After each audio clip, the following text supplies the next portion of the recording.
Macau will mark 25 years since it returned to China tomorrow after more than 400 years of Portuguese rule.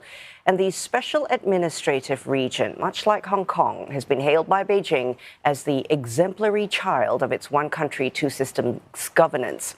CNA's Wong travelled to Macau to find out the challenges ahead for the city and how it aligns itself to China's national development plan. 77-year-old Yun Tin Yao has been making and selling the traditional dragon's beard candy for more than 40 years. The Macau native remains proud of his product, made of maltose and flour with fillings such as peanuts and sesame till today.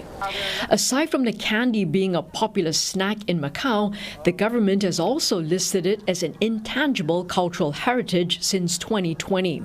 But sustaining the business hasn't been easy. 嗰啲銷售量嚟計，當然命有用。疫情嗰陣時當然係好啲好多啦，但係有疫情之後咧，好多都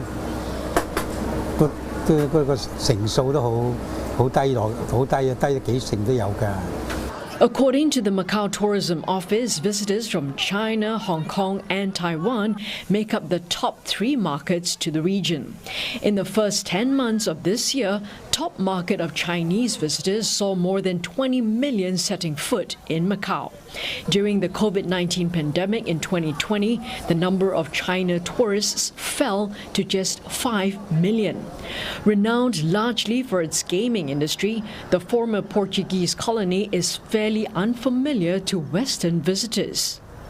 They need to spread the culture, I think. Like if the other people know the culture, maybe they are more interested to come here and meet like all of you and all these beautiful places. Like till 2 months ago, like I didn't knew about Macau. It's my first time ever in Macau. From someone who doesn't gamble, in my opinion, it's really beautiful anyway. So I really recommend to all the people to join Macau, not just for gambling, but there is a lot of more to discover.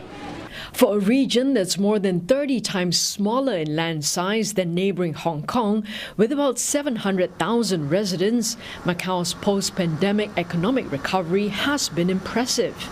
According to the International Monetary Fund, this Chinese territory's economy grew by almost 81% last year, driven by a surge in export services after China lifted its pandemic restrictions. As part of China, Macau's economic performance is closely intertwined with Beijing's growth. The IMF last month revised down Macau's growth this year to 10.6% from its previous forecast of 13.9%. It's not all glitz and glamour here in Macau that's known for its flashy and lucrative casino industry. Increasingly, Macau knows it needs to diversify its sources of income. It wants to shed its image of being known just as a gaming capital and attract more foreign investments in the likes of hosting, say, mega business conferences and even global sporting events. But that hasn't been easy. Observers believe that if Macau fails to transform itself as quickly as possible, it may end up facing even greater challenges in the near future. Challenges that the incoming chief executive, Sam Ho-Fai, is quick to address. Outlining its vision for the city in the next 5 years, he wants to seize the opportunities offered by the Greater Bay Area project to implement economic diversification. He added that Macau has a solid financial foundation to push forward with the plan after the city recorded its highest level of fiscal surplus of over 76 billion. Along with neighboring Hong Kong, Chinese President Xi Jinping has urged the 2 autonomous regions to work closer together and further integrate themselves into China's broader development plans. An hour away by ferry from Hong Kong, many young Macau residents have been lured to the global financial center to seek better employment and business opportunities.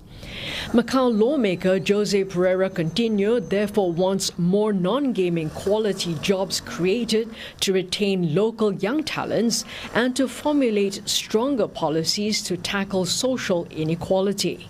Since the COVID, inequality is very important issue to be tackled. The gap between the rich and poor is widening. So we are tackling these issues right now with the government policies such as subsidizing, giving direct subsidies to the poor family and the middle income.